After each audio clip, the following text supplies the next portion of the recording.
Hello guys. Today, I'm starting a new challenge. For this challenge, I sold my main account. Now, I have 100 days to rebuild this old account from scratch, but this is not a normal rebuild. There are some strict rules.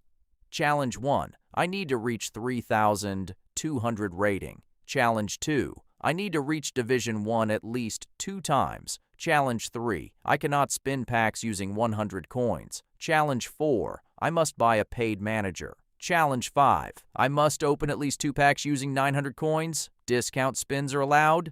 This is the full challenge, and there is a reward. If I fail one challenge, I will give 1,000 coins to one lucky subscriber. If I fail all 5 challenges, I will give 5,000 coins to one lucky subscriber. Only one winner. Also, for every 5,000 subscribers, I will add 250 coins to the reward pool, so the more you support, the bigger the reward. Now, let's look at the current situation. This is my squad right now. I only have 500 coins and 4 free spins. Can I complete this challenge in 100 days? Let's find out. Subscribe and follow the journeys.